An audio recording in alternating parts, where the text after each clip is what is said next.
Hello and welcome to the Avatar Limited Set Review. In this video, I'll be discussing all of the cards and how good I think they're going to be in Limited.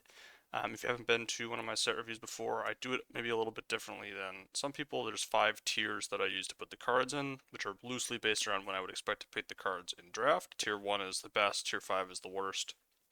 If you need a little refresher on what the tiers are, feel free to pause, take a look. I gotta hide myself. There we go. I'm in the way. Now I'm not in the way. With that being said, we're gonna get started.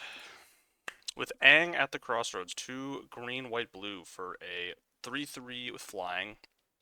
When it enters, you look at the top 5 cards of your library. You may put a creature card with mana value 4 or less from among them onto the battlefield. Put the rest on the bottom of your library in a random order. Whenever another creature you control leaves the battlefield, you transform it at the beginning of the next upkeep. It transforms into a 4/4 with flying, and land creatures you control have vigilance at the beginning of your combat on your turn, Earthbend 2. This is just very strong. The 3-colored nature of the card is almost maybe enough to not have it be a tier 1 card. I do think, though, that this is powerful enough that it warrants that. It's also 5 mana, so it's not as hard to cast. One of the colors is green. Of course, that usually makes it a little easier color restriction-wise for these type of cards. I will say, like, the thing that's really good about this is top 5, creature mana value 4 or less, you're going to hit on that. I would think at least 60% of the time, probably maybe even more like 65% of the time. And even in a deck with like an average to below average creature count, it's possible that it's more like 85% of the time. I don't know. It's going to depend on how many creatures you have that meet that requirement, but it's going to be most of your deck, like at least 25% of your deck. Not at least, but again, you're gonna hit that fairly often.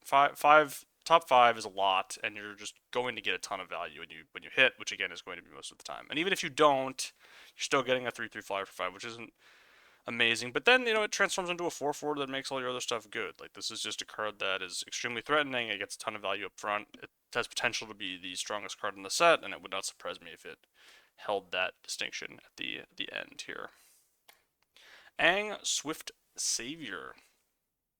1 blue white for a 2/3 with flying and flash. When it enters, airbend up to one other target creature or spell, and has waterbend for 8 to transform it into a 5/5 with reach and trample. And whenever it attacks, put a +1/+1 counter on each tapped creature you control, which is most of your attackers. This is strong. There's another, I feel, tier 1 feels appropriate for this. You're just getting a lot of high tempo plays for high tempo players, and then eventually you can transform this into a 5/5 with reach and trample. That's great. Even if you don't ever transform it, you're getting a 2/3 with flash and flying that either can make your opponent's spell cost 2 more. It could get rid of one of their tokens. It could make one of their creatures, get off one of their creatures off the board and make them recast it. You can airbend your own creatures. There's just a lot of things you can do with this. I feel pretty good about it. I feel confident taking this card early. And yeah, there's not a whole lot of risk with this card. Abandon attachments. 1 in a blue-red hybrid for a instant that is a lesson. You may discard a card if you do draw 2 cards.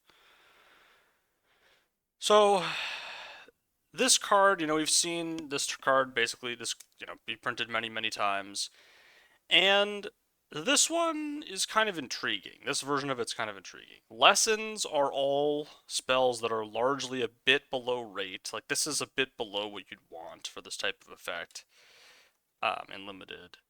You can always kind of play it if you want, but it's never good.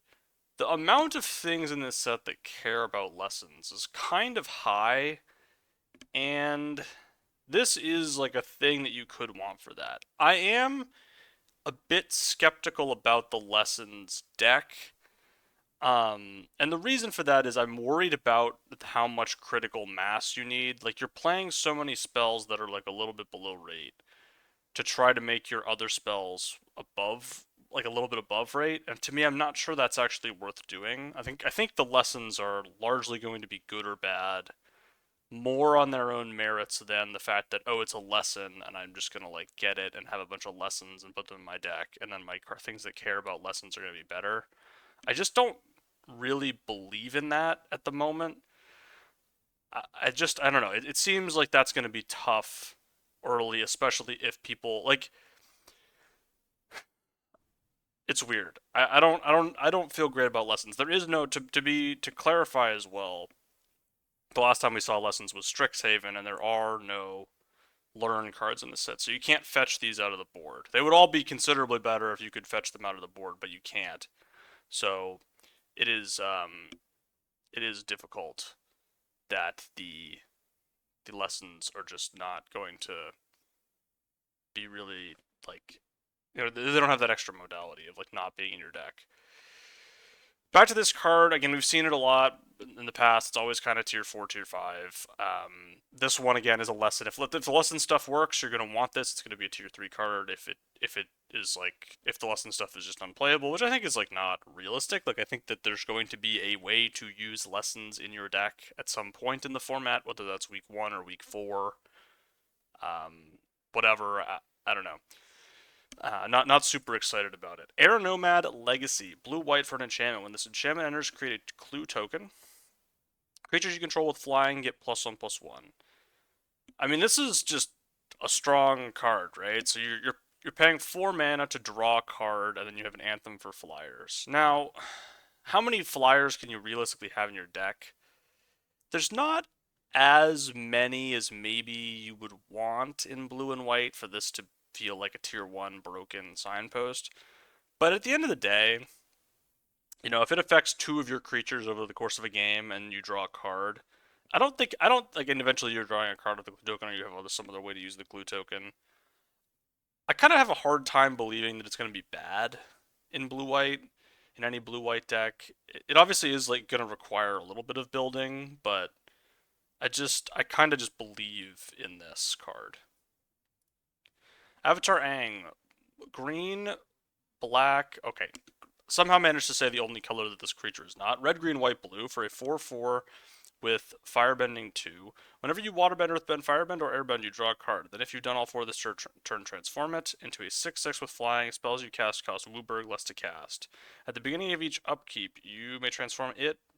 If you do gain 4 life, draw 4 cards. Put 4+1/+1 counters on it, and it deals 4 damage to each opponent.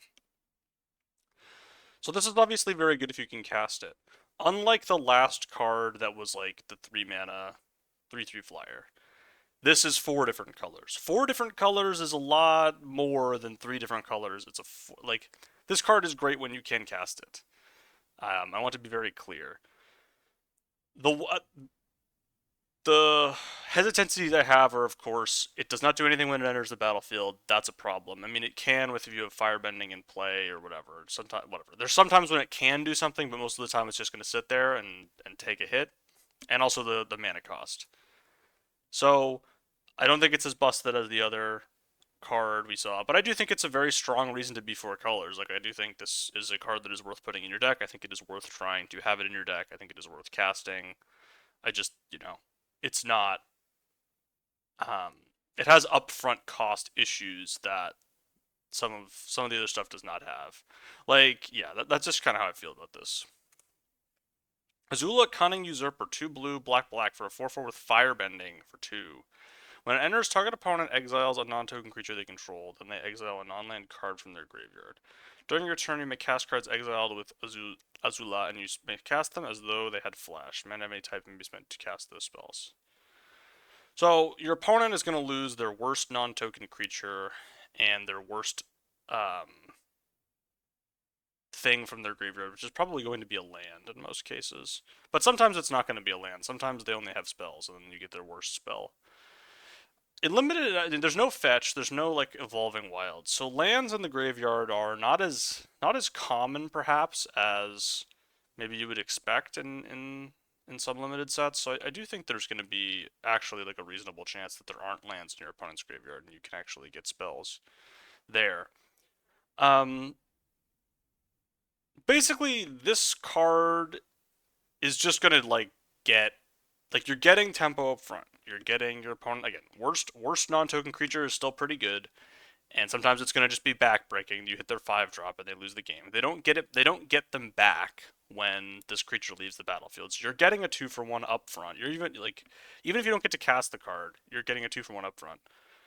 Um, and sometimes you get like a 4 for 1, so that's great.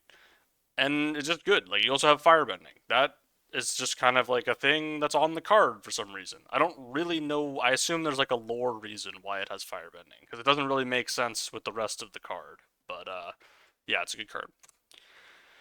If Beifongs, Bounty Hunters. 2 green, black for a 4/4. Whenever a non-land creature you control dies, Earthbend X for X is that creature's power. So as far as I understand the rules of Magic the Gathering, which is not as well as many people, it this will trigger when it dies. So I think this dies into a 4/4. Pretty good. Now, there are, of course, exile exists, creatures with flying exist. There are ways around this, and that's why it's not in tier 1. But I do think this is just a lot of rate. Earthbend, I'll continue to talk about Earthbend over the course of my set reviews, just in general. I'm not so sure about Earthbend. I think I'm very cautious about like I see Earthbend and I'm like, oh, you're getting a second creature, and it's like, the land doesn't die when they remove it, right? You can say that it gets exiled and returns to the battlefield tapped, but it is gonna make you play off curve, which is pretty bad. Like that's, and then or you could just put more counters on the one land you have, but then you're not getting the full value of having another thing that does something. It's kind of a I don't know. I'm not thrilled about it. Sort of. We'll talk about it later. Oh, this is another one that I need to. We'll revise this one, I think. Bitter Work. 1 green, red enchantment. Whenever you attack a player with one or more creatures with power 4 or greater, draw a card. You can exhaust it for 4 colorless to Earthbend 4. Activate only during your turn. So you have to pay 5 mana to Earthbend 4, right? You have to pay 5 mana to get this going. I am concerned about my draw engine doing nothing on turn 3. And also, like, turn 4, like, the fact that you can't hold up the mana and then just do it on your opponent's turn, I don't really like that, but it also means that, like, maybe this is, like, good enough that you don't need to do that. Also, 4 mana, you can usually find something better to do, and then this on turn 5, you're getting to attack with a 4/4, and almost certainly you'll have an attack with a 4/4 on turn 5. It's very, very rarely in a game of Magic does a 4/4 not have a reasonable attack on turn 5 where drawing a card would be worth attacking. And so it does enable itself. I do have concerns about the fact like that there just aren't enough creatures with power 4 or greater, right? Like in your deck, how many of those can you run? There's a 2-drop in red that works with this. It's uncommon. It's like a 4 power creature that sometimes can't attack. It's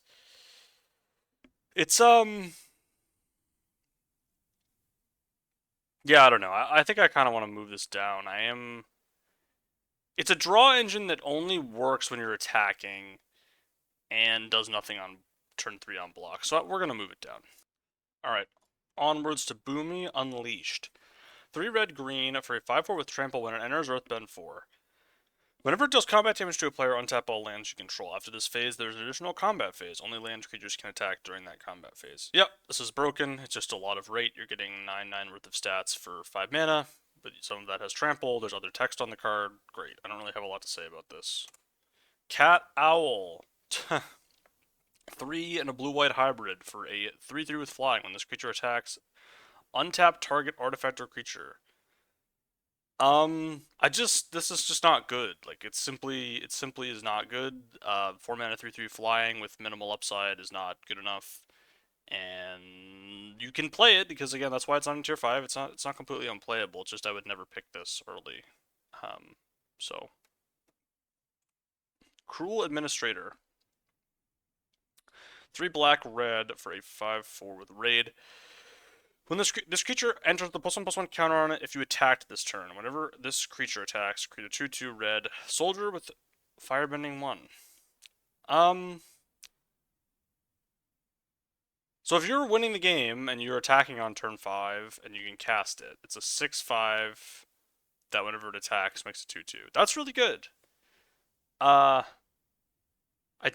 I do get worried about hey, I made a 5 mana 5/4 and then it died to a removal spell and now the game's over.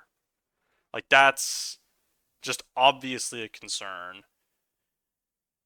And I don't know, like you're gonna take this signpost early in the pack and try to make it work. I don't think so. So I think that's sort of how I feel about this. It is the 5 mana signpost is just often like it's not quite good enough to splash and it's not good enough to take early, and then it's just sort of in a weird spot. And this is kind of where they often are. I don't think it's the worst 5 drop ever. Daily Agents. A very similar story with this card, which we'll get to. 3 black, green for a 3/4. When it enters Earthbend 1, then Earthbend 1. Whenever this creature attacks, each opponent loses X life and you gain X life, for X is the number of creatures you control with +1/+1 counters on them. To be clear, this is pretty good on attacks, but also the thing is, you're not getting 2/1/1s, right? Like with Earthbend, it's like your brain, at least my brain, naturally tries to shortcut it to 5 mana 3/4, make 2/1/1s here, or make a 2/2. But the reality is they're tapped 1/1s because you're probably tapping out to play this, which means that the lands are tapped, right? Like it doesn't untap the lands when you put the counters on them. So and then if you tap the lands for mana, you can't. It's kind of like I don't just earthbending. There's all these decisions with earthbending that make me think that hey, I don't know how I feel about this. Now this creature specifically seems fine. You play it on turn 5, on turn 6 you attack and you drain your opponent for 2. But you're attacking with a 3/4 and it's like I don't know, man. I yeah. I'm not really seeing it. I'm just not seeing it. But this one I think the rate is fine. Like you're just getting enough like things that maybe it's fine. It's kind of like the opposite of this one, where like you're not getting any things. You're kind of all in on the one thing that you're getting, but it's big. This one is not really all in, but you're getting a bunch of things, and like neither of them I'm super excited about, but I can see playing in either of the decks that maybe you want them. Dragonfly Swarm. 1 blue-red for a star 3 with flying and ward 1. This creature's power is equal to the number of non-creature, non-land cards in your graveyard. When this creature dies, if there's a lesson card in your graveyard, draw a card. I think I've probably been too harsh on this. I think you're going to have enough lessons in your deck that this is almost certainly going to be on every time it dies. And it's probably going to be a 1/3. So, and it can get bigger too. I should move this up. I do think I should move this up. I do think at the end of the day, there just are enough lessons that are going to be around in the set that and the ward one is actually doing quite a bit here. The ward one is actually quite helpful here. I really believe that that's kind of a key piece of this creature being reasonable. And like I don't know, is it that hard to imagine this being a 3/3 on turn 4? I don't think it's that hard to imagine. I really don't think it's that hard to imagine that world that we're living in, where you're just attacking with a 3/3 on turn 4 with flying in ward 1, and then your opponent has to kill it, and then you draw a card. So I actually believe in this, I think. Earth Kingdom Soldier, 4 green-white hybrid for a 3/4 with vigilance. When this creature enters, put a +1/+1 counter on each of up to 2 target creatures you control. So you can kind of think of it as a 4/5 with vigilance that puts a counter on one thing. This is fine. It's a 5-drop. It's not an exciting 5-drop. This set just has a lot of 5s for some reason. I just feel like there's more 5-mana cards in it at common and uncommon than usual. I don't really know if that's actually true or not. It's just kind of like a feeling that I have. So I don't know. Just vibes. Just for vibe reasons. I just am feeling that way. So I don't know. We'll see if my vibes sort of match reality in the future. Earth King's Lieutenant. Green white for a 1/1 with trample. When this creature enters, put a +1/+1 counter on each other ally creature you control. Whenever another ally you control enters, put a +1/+1 counter on this creature. There are a lot of allies in this set. Notably, it actually allows tokens to work. There are some things that make ally tokens as well. There's a white uncommon 2-drop that makes 2 allies, so if you have that plus this, you're just winning the game, kind of. I mean, I don't know, it seems kind of good. Yeah, this is just a solid 2-drop. It's gonna scale with the game. It makes all your allies bigger. I don't think it's broken or anything. Like it does. It's kind of it. It's fine. It's fine. It's a fine card. It's good. It's good late. It's fine early. You prefer to play it sort of on turn 4 with another 2 drop. Is kind of what you is the ideal spot for this. But that's yeah. You're just it's just good. It's good. Fine card. Seems fine to me. Earth Rumble Wrestlers. 3 and a green-red hybrid for a 3/4 with reach. Creature gets +1/+0 and has trample as long as you control a land creature or a land entered the battlefield under your control this turn. So generally it's going to be a 4/4 with trample on attacks. And on blocks, it's sometimes a 4/4. I'm not excited about this at all. 4 mana, 3/4 reach, I guess is okay. We've had that before and it's been fine. I feel like that was like 2 years ago, and society has kind of moved on from 4 mana 4/4 reach being a thing. And this isn't even always a 4/4 reach. It's like usually a 4/4 reach, but not always. I feel like we've kind of moved on to bigger and better things, but maybe that's wrong. Maybe a 4/4 reach can still kind of compete in the marketplace of ideas. I'm just not that excited about it. Earth Village Ruffians, 2 and a black-green hybrid for a 3/1 when it dies, Earthbend 2. As I've mentioned earlier, Earthbend kind of has some problems with stacking and like how the way that it stacks, and this is like doesn't feel like it's worth it to me in terms of what you're getting. I don't think it's the worst 3-drop ever of all time. Like it can trade off, and then you're getting 2 counters on your land, or you're getting another land, or whatever. It's like it's okay. It's okay. I want to be very clear. This is not a good sacrifice outlet, like or not outlet, sacrifice creature. Like it is not a good sack target. Like you don't want to be sacrificing this to your effects. I would advise against that. Firelord Azula, 1 blue, black, red for a 4/4 with firebending 2. When you cast a spell while it is attacking, copy that spell. You may choose new targets for the copy.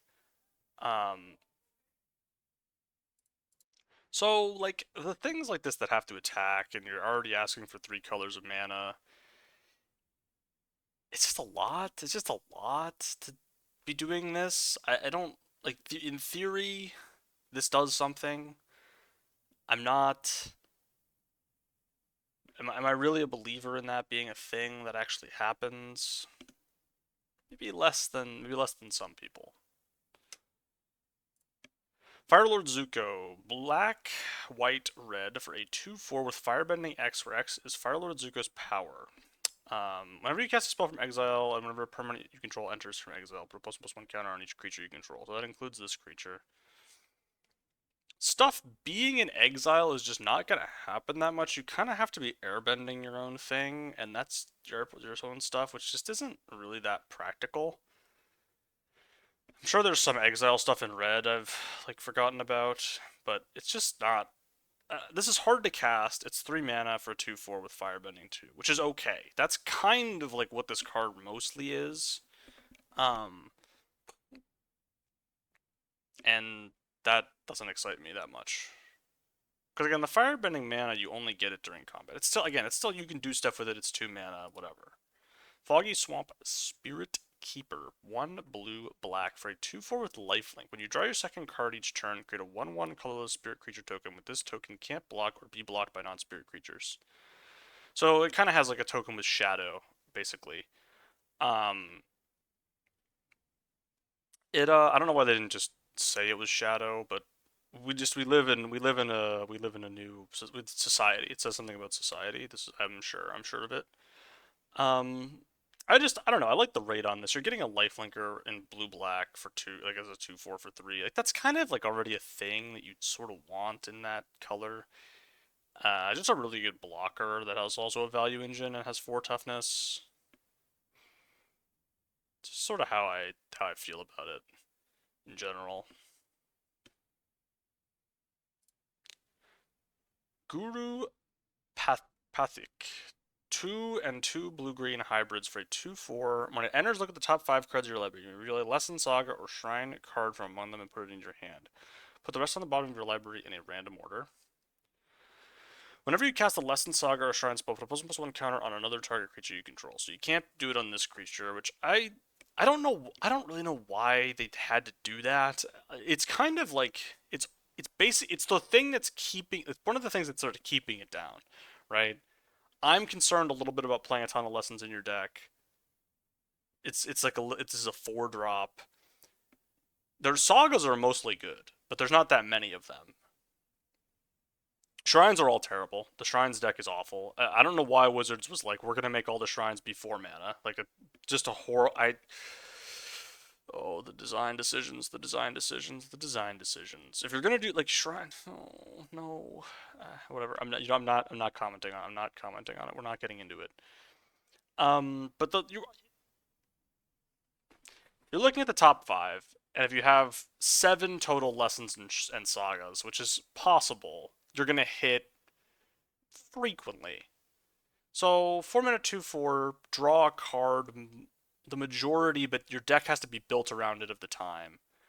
And that's why this is in tier 3, right? It's like maybe this works if you have a lot of lessons, but I don't think I would take it and try to get a lot of lessons and sagas. That's kind of how I feel about this.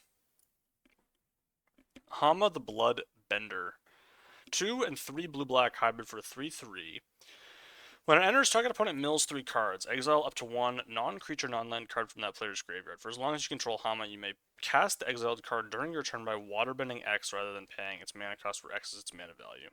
So, the fact that you don't have the option to cast it normally, I think is like kind of a sneaky real downside.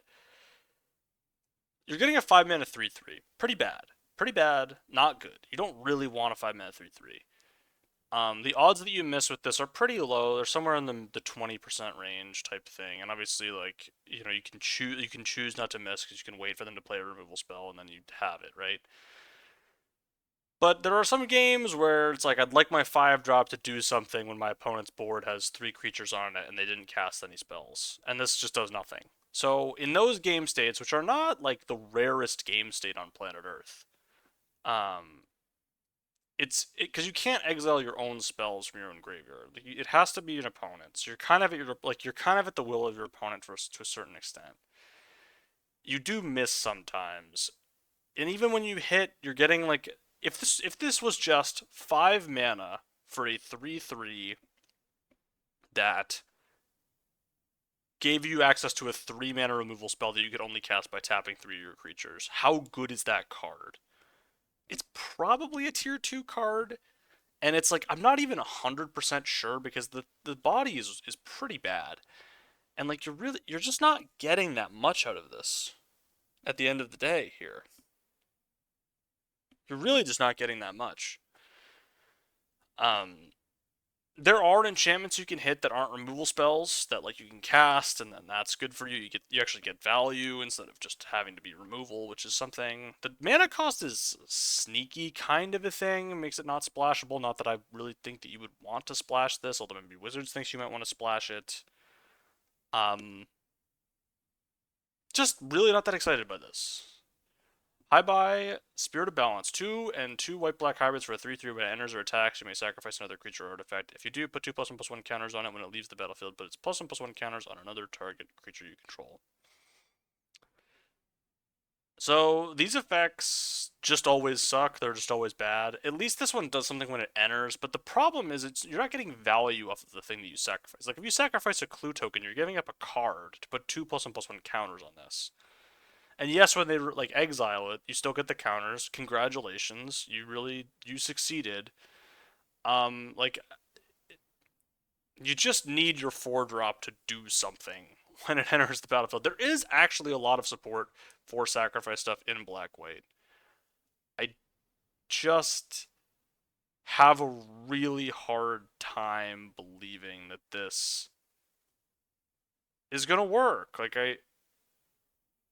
I just don't I just don't buy it, man. I just don't like why play this as your 4 drop?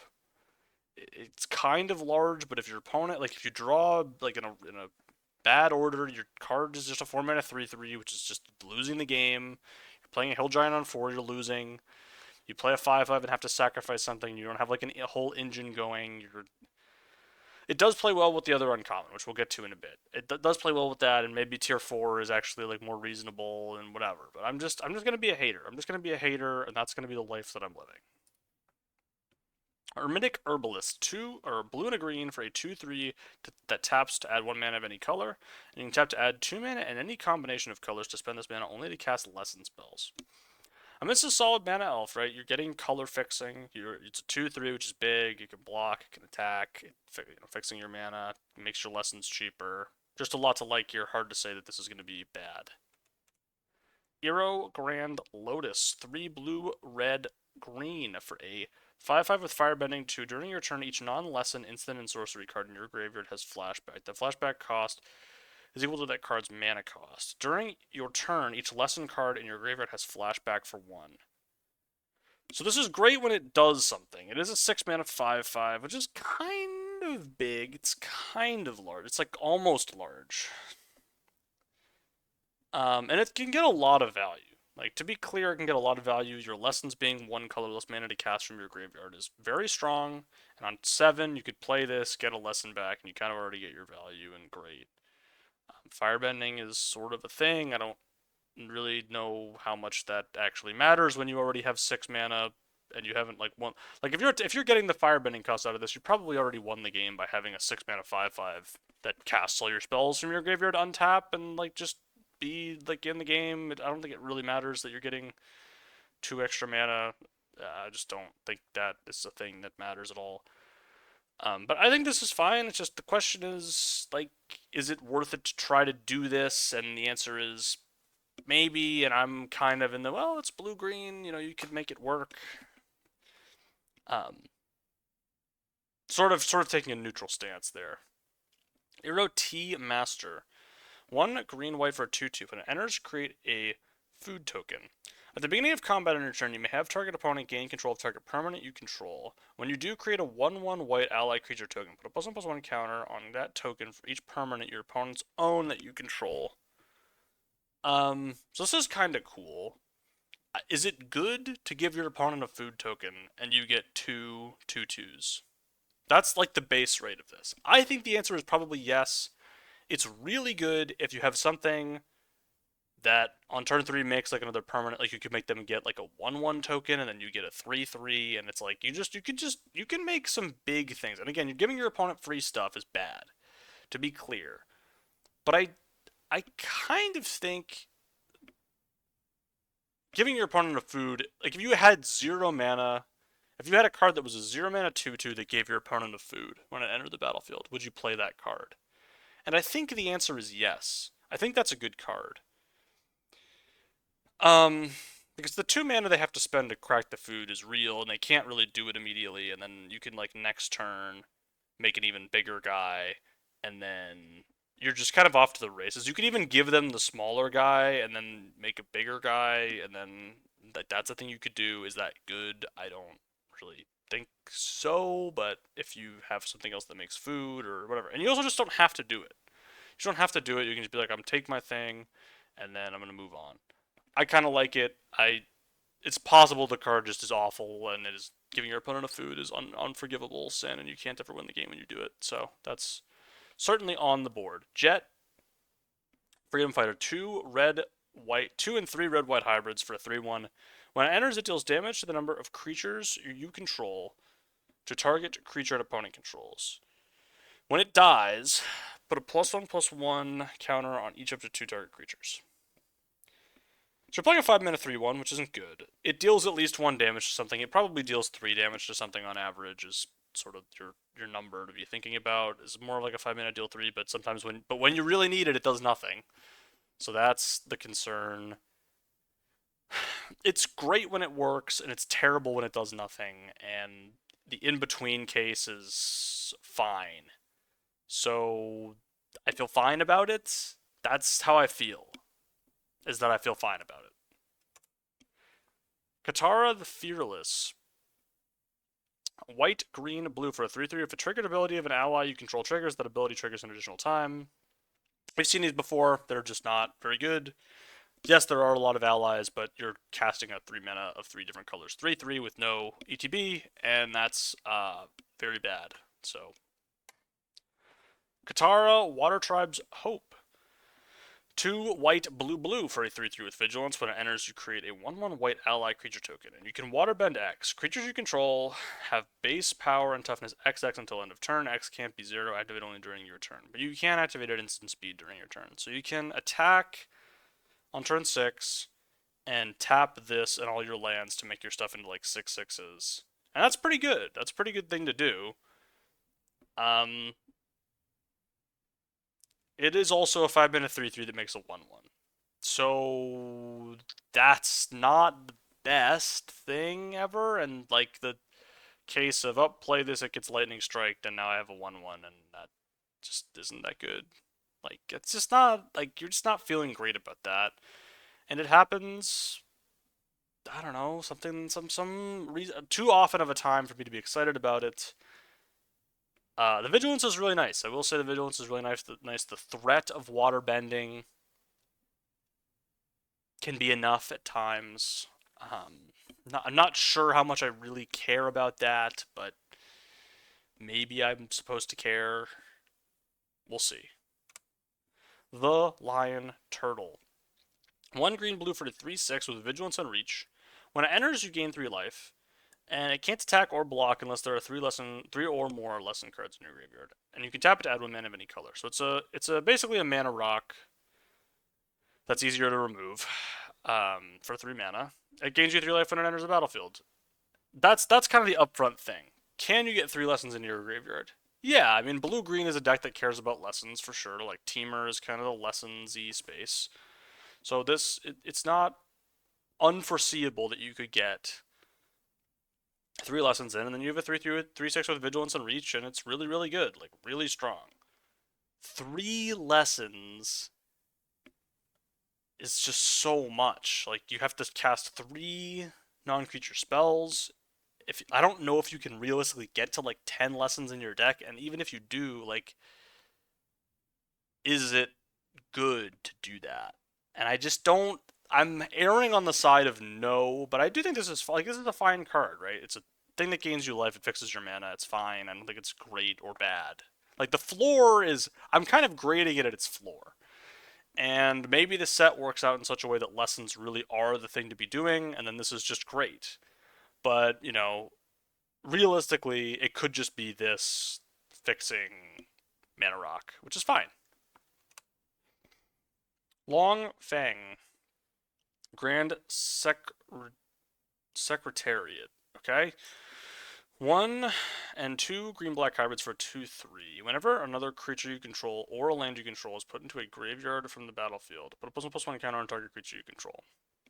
These are just always bad. We've seen these plenty of times. The thing that like needs stuff to die to put counters on things. They're never good. This one can't even put stuff on itself. I know it can put it on itself, my bad. But it can put stuff on other things as well. That's what I was thinking. I'm sick of these. I'm sick of these cards nonsense. Also, I think green black sucks. So yeah, I'm off it. I'm sick of the nonsense. It's got to prove it to me. Messenger Hawk. 2 and a blue-black hybrid for a 1/2 with flying. When it enters, create a clue token. This creature gets +2/+0 as long as you've drawn 2 or more cards this turn. I think there's a lot of ways to do that in blue-black. I think the draw 2 deck is going to work. This enables that and also is a payoff for that. Hard to really go wrong with this. It really curves very nicely into itself. Turn 3, you play this. Turn 4, you crack the clue and play a 2-drop, and then you get to attack with your 3/2 flyer. Very, very not strong. Very good. Very good card. I don't feel there's not really a lot to hate about this card. Ozai the Phoenix King. 2 black, red for a 7/7 with trample, firebending 4, and haste. And if you lose unspent mana, that mana becomes red instead. It has flying and indestructible as long as you have 6 or more unspent mana. So if you have 2 other firebending creatures, it gets flying and trample. This is very strong, right? Just a 6 mana 7/7. It has all these text on it, and it kills your opponent in 2 turns. And then sometimes it has indestructible. Cool. And also, like, it also means like sometimes it's less than 6 mana because you play it and then you get to play more stuff on the turn you cast it, and great. Like, I don't have it. There's no negative thing for me to say about it other than the cost, which is 6, and you got a bunch of double pips. Basically, you just only play it in your red-black decks, and you'll always be able to cast it on turn 6. Platypus Bear. One green-blue hybrid for a 2/3-bit defender. When it enters, you mill 2 cards. As long as there is a lessened card in your graveyard, this creature can attack as though it didn't have defender. That's pretty manageable, right? It's a pretty manageable thing to have a single lesson in your graveyard. So this is probably a pretty solid card if the blue-green lessons deck works. Which I think this is kind of the thing, right? Like this is what that deck really needs, which is a thing that blocks early and can attack. It basically is a 2 mana. So we've had just 2 mana 2/3, right? We've just had that in some sets recently, and it's been pretty bad. So I am giving this. I want to be clear. I am giving this credit for being better than just a 2 mana 2/3, which I think it is because you're milling 2 cards. Um, but how yeah, that's kind of how I feel about it. I feel like it's solid. Um, Lessons again, the lesson stuff. Are we a little cold on the lesson stuff? Probably a little bit cold on it. Pretending Poxbearers. One and a black-white hybrid for a 2/1. When it dies, you make a 1/1 ally creature token. Yeah, this is whatever. It's sack fodder. It's fine. You'll play it in your black-white decks. I don't think you'll play it anywhere else. I don't think it's going to be very good in that deck, and you'll play it like it's. We've had this in Kaldheim, the 2/1 that makes a 1/1, and that card is fine. Not a priority, although this has more flexibility, so maybe it's a little bit better. Just not super excited about it. It's an ally, I guess. I don't know. Not really like thrilled about this 2-drop. Professor's Day, Anthropologist. Blue-red, 2 blue-red hybrids for an 0/3. You can tap it to discard a card and draw a card. Pay 1 and tap it to sacrifice a return target instant or sorcery card from your graveyard to your hand. Activate only during your current turn. Yeah, I mean, this seems fine. Like, you get a blocker, and then you get to do some looting, and then you get a lesson, and yeah. Yeah. The fact that you have to do it during your turn kind of sucks, but I don't know. It seems fine. It seems like a fine uncommon. I'm not like over the moon to play a 2 mana 0/3, but it does loot for free, which is nice. And you get to recur something, which seems fine to me. Sandbender Scavengers. White black for a 1/1. Whenever you sacrifice another permanent, put a +1/+1 counter on this creature. Whenever this creature dies, you may exile it. When you do, return target creature card with mana value less than or equal to this creature's power from your graveyard to the battlefield. So it's just a lot of setup for like a thing that isn't even that good when it happens. Like, I don't know, you play this on turn 2, you have to sacrifice a lot of stuff, and I don't know how you're doing that. I don't know how you're doing that. So, I mean, maybe it happens, maybe it can work. I don't think I would cut this from a white black deck. I just don't think I'm gonna prioritize getting myself into white black. Soka Blood Boomeranger. Blue red for a 1/1. When it enters, discard up to 2 cards and then draw that many cards. Whenever you cast an artifact or lesson spell, put a +1/+1 counter on it. Yeah, I mean, this is just pretty good. You are getting some card filtering early, and I mean, there's not a ton of artifacts in the set that you're really going to want to play, but you'll play some number of them sometimes, and you're going to be playing lessons in blue-red for sure. Lessons are going to be happening in blue-red. Soka Lateral Strategist. 1 and 2 blue-white hybrids for a 2/4 with Vigilance. When it and at least one other creature attack, draw a card. So in theory, you should be able to attack somewhat often if you have enough flyers, and blue-white's a flyers deck and all that. I don't love 3 mana 2/4 Vigilance that just doesn't really do anything when it ETBs and doesn't have like a super threatening ability. Like it's a threatening ability, but it's not like my opponent's like, oh man, that's really gonna necessarily take over the game. Um, it just feels kind of okay to me. Uh, is how I feel about it. I don't know. You maybe you'd like convince me that maybe like if blue white's the best deck, this card's gonna be a priority, and if blue white's the worst deck, this card is not gonna be a priority. And that's kind of how I'm rating it. Like I don't think this stirs the drink for the deck. I think this is kind of like a card that's gonna be riding the waves here. It's not really a mover of blue white. It's really just more of a passenger.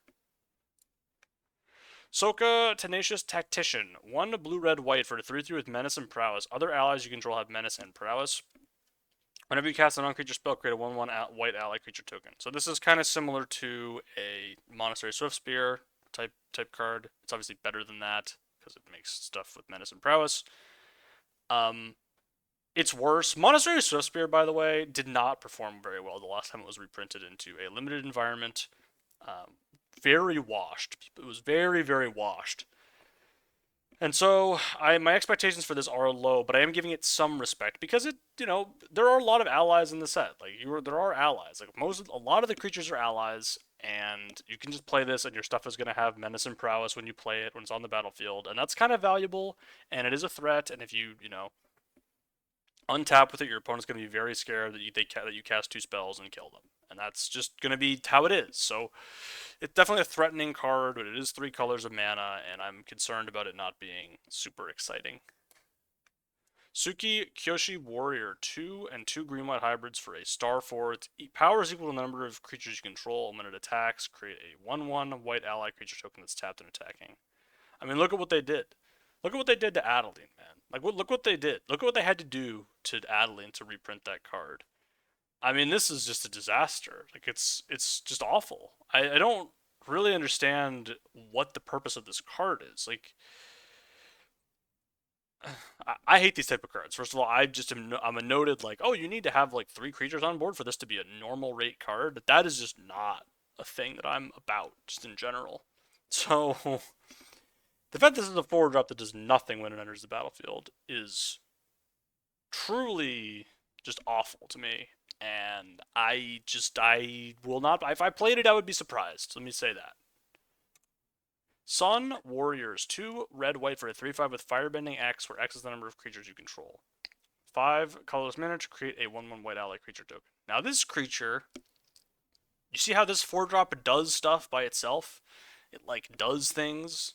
It's like a threatening thing, and it's oh, it's kind of large actually on turn 4, and it has reasonable attacks sometimes. That's what this needs to be, but it's not this. Now, you know what I mean? It's not that. So I'm not saying I love Sun Warriors, to be clear. Sun Warriors seems just extremely mid, but it's fine. You can play it, and it seems like it's going to be fine. And the Firebending X is, you're going to get at least 1 and maybe 2 and maybe sometimes 4, and that's going to be 6. Whatever. We just get to make more guys. You can actually use the Firebending to make allies. Kind of nice. I don't know. It just sort of does its own thing, and it seems fine. Tolls of War. White-black for an enchantment. When this enters, create a clue token. Whenever you sacrifice a permanent during your turn, create a 1/1 ally creature token. This ability triggers only once each turn.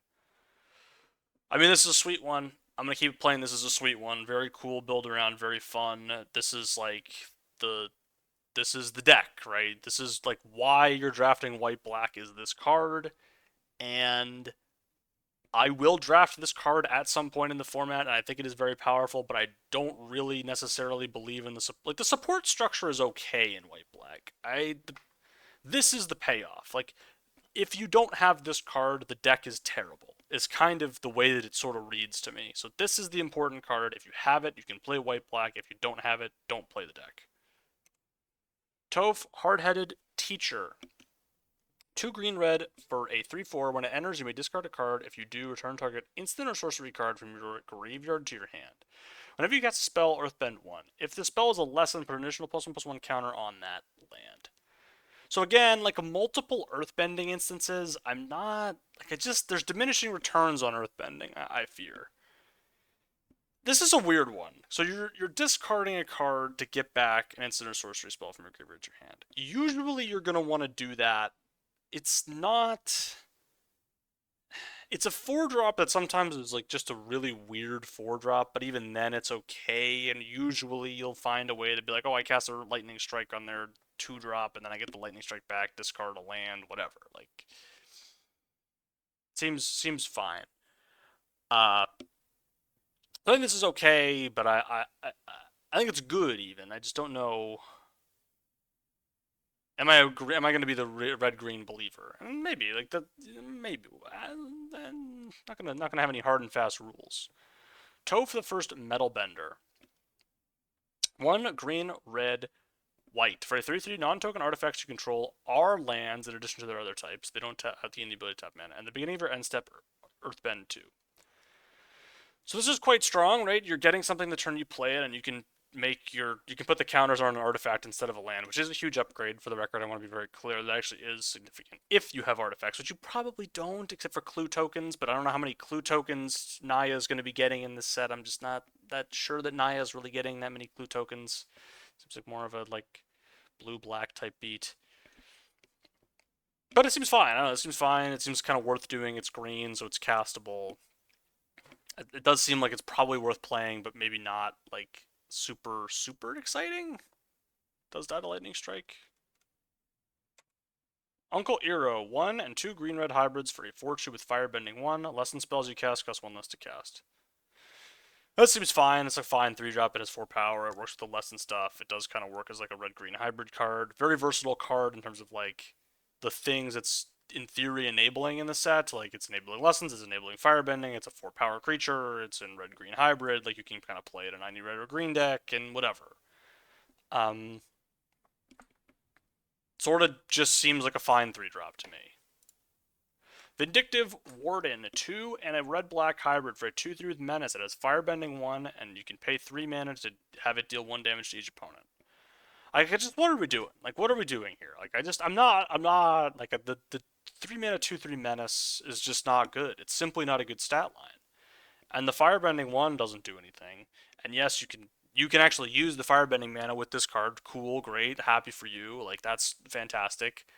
But like to have the firebending mana, your other firebending creatures had to attack into your opponent's like 2/3s because there's a billion of them, and then now they just block it, and then you are down a 2/2, and like imagine they had any mana open and you can't make the attack to begin with, and now you're sitting there with the 2/3 that can't ever block or do anything, and the ability's not that relevant. So I just it's got to prove it to me. I'm gonna tell you what, it's got to prove it to me.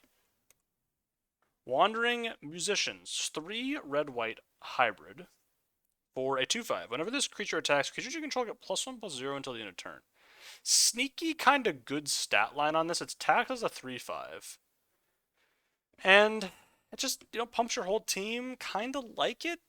I sneaky kind of like it. Sneaky kind of reasonable 4. It actually blocks kind of the stuff you want to be blocking on turn 4. 5 toughness is really something. 5 toughness is, it's a lot of toughness. And I'm sort of in on that idea. I kind of think this is a reasonable 4-drop. White Lotus Reinforcements. 1 green white for 2/3 with vigilance. Other allies you control get +1/+1. Ton of allies. This is going to be just big. It's going to be a lord basically. 3 mana lord. It's a vigilance already. This is good. It's just a solid signpost. Not really I don't have a whole lot to be saying about this card just in general. Zhao Ruthless Admiral. 2 and 2 red-black hybrids for a 3/4 with firebending 2. Whenever you sacrifice another permanent, creature you control get +1/+0 until end of turn. I don't know, man. This is not making me excited about to draft red-black. I'm going to tell you what. It's another 4-drop that just is understated, and then it has to attack to be equal to the normal rate that you get for a 4-drop, and then you have to sacrifice stuff, and firebending I'm not that excited about, and I don't even know. I'm just not feeling it, Mr. Krabs. Like I'm simply not feeling it at all in any way. Zuko Conflicted. Now this is a card. 2 for red black for 2/3. At the beginning of your first main phase, choose one that hasn't been chosen and you lose 2 life. Draw a card, put a +1/+1 counter on it, add red mana, exile it, return it to the battlefield under an opponent's control. So